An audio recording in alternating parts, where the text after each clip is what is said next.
What's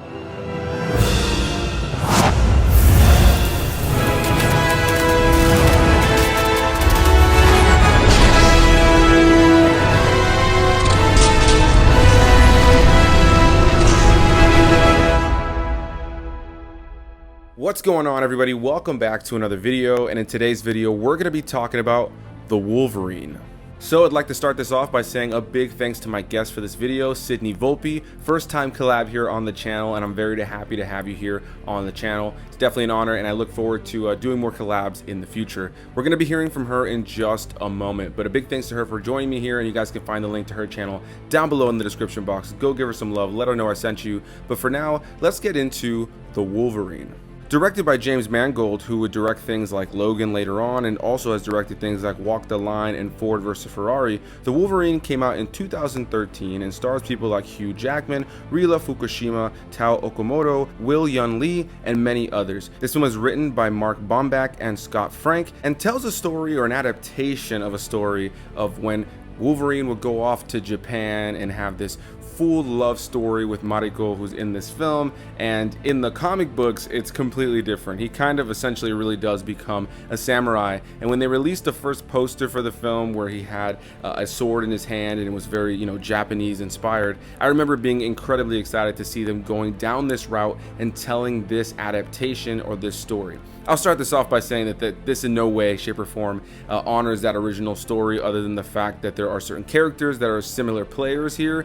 But, like a lot of these X-Men films, and like a lot of comic book movies in general, it's an adaptation. It does its own thing. It pulls from things it wants to and things it doesn't want to, which works and doesn't work depending on the individual. Overall, I always really enjoyed this film. I think it's definitely one of the better X-Men films, which is sad to say at this point with so many of them that have been stinkers. It has been interesting rewatching this series, even though I enjoy all of them to different degrees. It is just so disappointing to see how much they really didn't care for the continuity, especially watching them like a TV show back to back. The Wolverine, though, overall I find to be an entertaining film, and I think it loses its way a little bit in the latter half of the film, but overall I do find this to be an entertaining ride. Hugh Jackman once again is fantastic as Logan and the title character Wolverine, and overall I just find this to be a really good action-packed, over-the-top comic book movie. With that said, though, there is a lack of character development in a lot of places, and there are things about the movie that just feel fairly generic. And at this point, since we know where these characters would go, we know where this story goes, there's a lot about this film that's setting up for the future that honestly has just kind of become nothing. So when you watch it in this movie, you know it's not going to go anywhere. So that's kind of the benefit of reviewing things much later instead of reviewing them as soon as they come out, because I think part of the review of this film is, where does this story go? Where do these characters go? As for this movie in and of itself, it's entertaining, it's enjoyable, but it is disappointing to know that a lot of the threads that are set up in this film ultimately are dropped. And this is a movie that it feels like, in hindsight, outside of a couple of things, most specifically the post-credit scene that leads into Days of Future Past, you could pretty much skip this movie and not really miss too much, which is a damn shame. So I'm going to do something a little bit differently this time around and go ahead and pass it off to my guest, Sydney Volpe. We're going to be hearing from her right now, and I'll jump on for the latter half of the review. We'll be right back to my thoughts in a moment, but here is Sydney Volpe. Hey guys, I'm Sydney Volpe. You can find me on YouTube, Twitter, Instagram, and Letterboxd, where I talk about all different kinds of movies. Huge thank you to Anthony for having me on his channel and allowing me to be part of this X-Men series that he's doing. I'm a huge fan of the X-Men films. I fell in love with them from a young age, actually probably when I watched X-Men Origins, which was when I was too young to tell good from bad. And Wolverine actually prevailed as my favorite character out of all of those films, though Magneto and Quicksilver have had their moments. The Wolverine is one that I haven't rewatched in so long, and I haven't rewatched everything, so I'm hoping that Anthony can kind of fill in the gaps where I don't have info. But I did watch X-Men 2000 and Logan after this, because watching this really made me want to revisit some of these films. And rewatching The Wolverine, what I can say is that I don't think it aged super well, and I feel like Logan kind of retroactively nullified the character arc that happens here, and I'll get into that. But I want to start off with some of the positives first, because this is definitely not a bad film. I agree with the sentiment that the third act is definitely very rough, but before that there's a decent story leading up to it. I think it's interesting, these ties that Logan has to Yoshida and how he saved him in Nagasaki, and there is this commentary happening with mortality and how Logan craves dying so badly and Yoshida wants to live forever, and he offers him this trade, but Logan says no. And I think that's a really interesting situation to be in, where he kind of understands that it's his cross to bear, even if it is kind of a torturous existence. He says, you don't want what I have. Then with the visuals, you get this neon-soaked Japan that looks really great. I enjoyed the visuals, and I enjoyed that juxtaposition between Logan being such a fish out of water and kind of having to adapt to this culture and learn about why these dynamics are happening. Another one of my favorite parts was Rila Fukushima as Yukio. I thought that her character had a lot of depth. She was capable and witty, she had a distinct style, and I liked her as Logan's kind of platonic sidekick. I wouldn't have minded seeing her in like a spin-off series or a sequel. And overall, I think that this was just an honorable attempt at creating this standalone story for Logan. James Mangold is an incredible filmmaker. I think he's grown a lot since this movie was made, and that's why Logan is such an excellent film, but he's always had such a deep love for this character, and I think that this was a really good exploration of the things that trouble him in life. I mean, he starts off again as being alone and isolated in the woods and not knowing what the meaning of his life is. That's always gonna hit really hard as a theme for this character. But earlier, like I said, I feel like Logan kind of nullified this character arc, and I think the reason for that is because nothing in this film feels very permanent. I think the only lasting outcome that comes out of this movie is that he gets his claws chopped off at the end, and then we can only assume that this gets fixed off screen. Like, we don't really see the repercussions of that, because it seems like from the post-credit scene, which was actually a really awesome post-credit scene, Professor X and Magneto worked their magic, and then he has his claws back in future films. Him losing his healing ability here also didn't completely work for me, even though I liked the concept. It felt kind of like a plot device that was shoehorned in to create conflict and kind of slow him down, whereas in Logan, it was like this really organic and powerful part of this character's continuity and life arc. And yes, I feel like the third act got a little bit ridiculous. It kind of devolved into just this massive fight where everything got a little convoluted. You find out that Yoshida is still alive, and I found that reveal to be really underwhelming and kind of confusing, considering the fact that it seemed like he was like a pretty good guy, and you don't really see him devolve into this evil dude who's trying to like kill Logan. And though I liked Svetlana, and I'm gonna mess this up, Kochenkova as Viper, she didn't get that much development throughout the film, and then she kind of became one of the main villains all of a sudden, so I didn't think there was too much payoff there, though I did like the design for her character, and I thought she did a great job. And lastly, though I liked Yukio's character here a lot, on the contrary, Tao Okamoto's character, Mariko, just really didn't work for me here. The relationship between her and Logan felt like really forced. I didn't think they had great chemistry, and I understand that it was showing that he could move on and let go of Jean, especially with these flashbacks that were happening parallel to it all. But I don't think there needed to be some half-baked romance in order for that to happen. I actually feel like it cheapened it a little bit. So I definitely think there are a lot of good elements here, but there were some things that bothered me. Again, the third act is really weak, and I just don't think this is by any means one of the strongest X-Men films. I would give the Wolverine 3 out of 5 stars. If you had told me this came out in like 2005, I think that I'd look at it much more kindly, but considering it came out the same year as Man of Steel and the year before both Guardians of the Galaxy and Captain America the Winter Soldier, it just feels really oddly dated to me. But it is an enjoyable film. Hugh Jackman is and always will be perfect for this role. He is Wolverine, and he's so fun to watch regardless of the quality of what's around him. So though I don't think this is life-changing as an arc for this character, I would definitely recommend Logan as something that's gonna hit you really hard, though be careful because you'll be really sad for the rest of the day. I think this was a really fun watch just as a superhero film for a character that I really love. Those are all of my thoughts, guys. Again, thank you so much to Anthony for having me on his channel. Make sure to subscribe to him to catch the rest of his X-Men series and all of his incredible content. He more than deserves your support, and I hope to be back on his channel soon.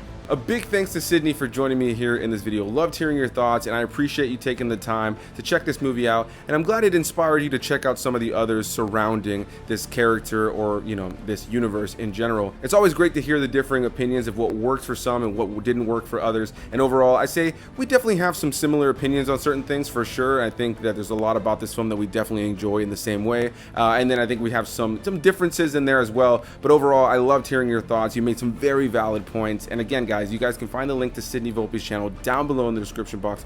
Go give her some love, let her know I sent you. But honestly, she is blowing up. Sydney I only met not too long ago, and her channel is consistently growing and growing and growing. So hop in and be able to be one of those people who said I knew her before she was famous. So get in there now and start supporting Sydney, because she's got a fantastic channel where she covers movies, and she has a really great way of analyzing films and breaking them down in a really straightforward way that's really easily digestible and fun to watch. And she's got great charisma, which I'm sure you can see here in that video. So again, a big thanks to Sydney for being here in this video, and let's get into my thoughts on the Wolverine. As I mentioned before, there's a lot about this film I really enjoy. I like where we start this story off, where we have Wolverine, away from the X-Men. I wish that they kind of had expanded upon that a little bit. Give us a little bit of, the backstory as to why he left the X-Men. Why is he out in the wilderness all alone? Why does he have this long mane and, this big beard, and he's just out there kind of being miserable? When we start the story, we find out that he's having these visions that are, obviously just coming from his own personal guilt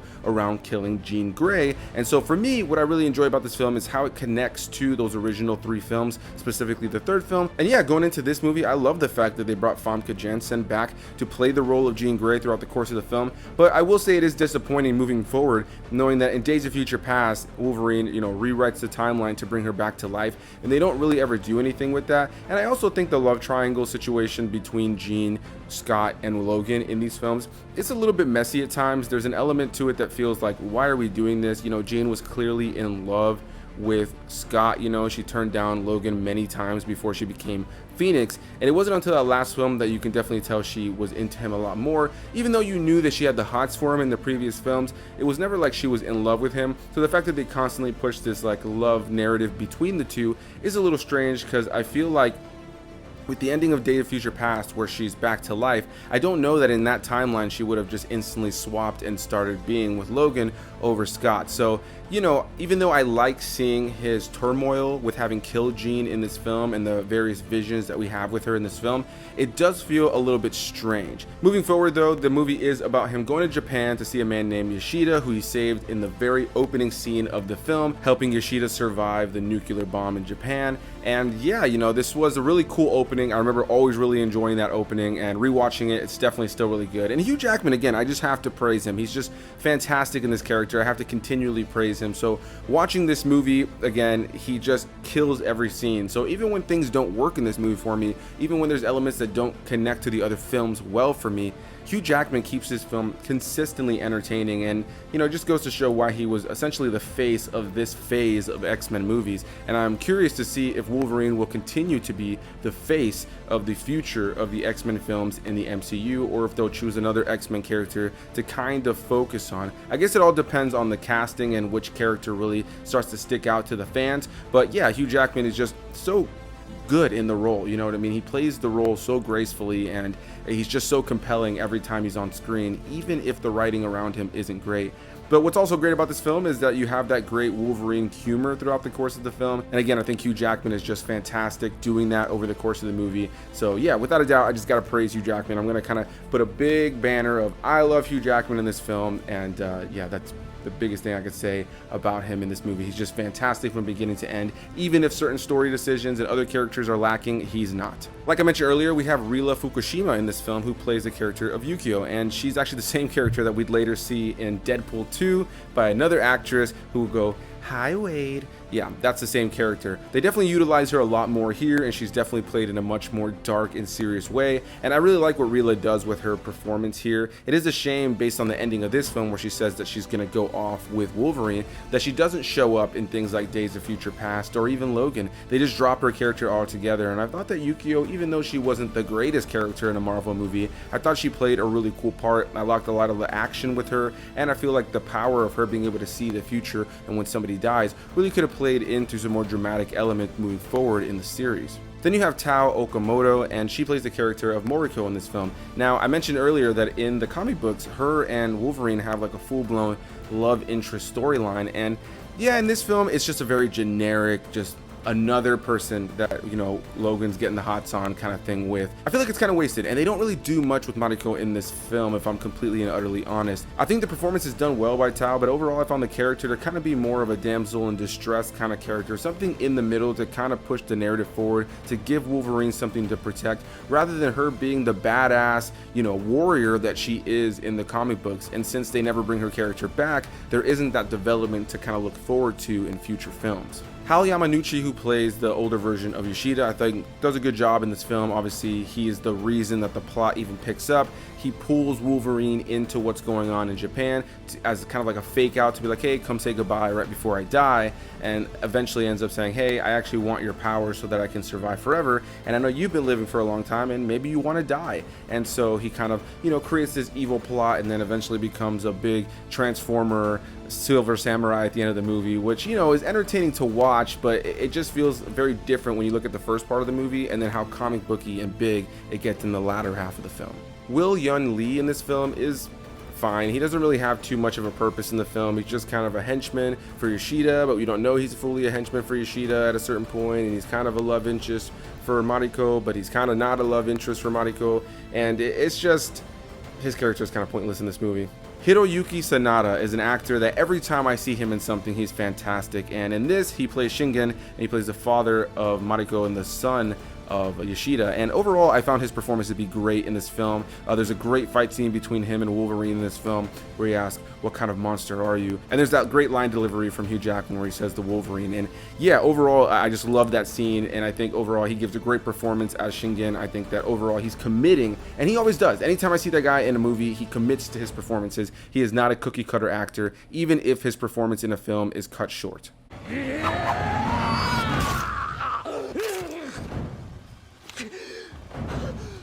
What kind of monster are you? The Wolverine. And I'm looking at my notes and realizing that I forgot to write down the name of the actress who plays Viper in this film, so I'll put that down here below. But yeah, Viper in this film is practically useless. You know, she's got cool Venom powers, but they don't really do much with her. You know, she's got poison powers, but ultimately in this film she's really only there as kind of something to be a plot device in a lot of ways, something to weaken Wolverine over the course of the film, because she poisons him and makes him weak to not really being able to heal properly. And for me, honestly, her performance is fine in the film, but I just found that her character was given nothing to do really, and by the time the movie was over, she was just a very cookie cutter, straightforward villain with a cool power that they could have done more with, made her a more integral part of the narrative, but ultimately she just turns out to be somebody who poisons Wolverine to weaken him, to make him a weaker character, give him some vulnerability in the film. But other than that, she really doesn't play much of a big role in the film, and I think it's a damn shame, and part of my issue with this film overall. Again, Hugh Jackman is masterful in this film, and I think a lot of the story written around him, along with a lot of the actors and characters, are incredibly interesting and engaging to watch. I'm never bored while watching this movie. It was an easy breezy watch. I was engaged, and I would say this is a good movie, and I would say it's a good time. But some of those continuity issues do kind of bug me when I rewatch the film now that we have the movies around it from before it and after it. Those continuity errors do kind of give me a bit of a headache, or just kind of take me out of it a little bit, kind of removes a little bit of the stakes. But as an entertaining story in and of itself, I do have myself entertained while watching it, and there is a lot about it that I do enjoy. I just wish that a lot of the characters had more to do. I wish that there wasn't as many kind of pointless characters, and I just wish that they would have, you know, done a little bit more to adapt the narrative and the connection between these characters that, you know, comes from the stories that they are inspired by from the comic books. I don't need a shot-for-shot, word-for-word adaptation, but at least something that honors the connection that these characters have and what these characters can do in terms of abilities in the comics would be something that I feel would make this movie a lot better. So that's going to be my thoughts on the Wolverine. Again, a big thanks to you guys for watching, and a big thanks to Sydney Volpe for joining me here in this video. I hope that we get to do more collabs in the future, and again, go jump on her channel while it's growing right now, because she is popping off. Again, a big thanks to her. I definitely want to do more collabs in the future, and it's always great to have people on for the very first time and start a collab relationship. Again, a big thanks to you guys for watching, and what do you guys think about the Wolverine? Do you like this movie? Do you not like this movie? Definitely leave any of those thoughts down below. Hit that like button if you guys enjoyed the video, comment your thoughts, subscribe for more videos, and I'll see you guys in the next one. Bye-bye.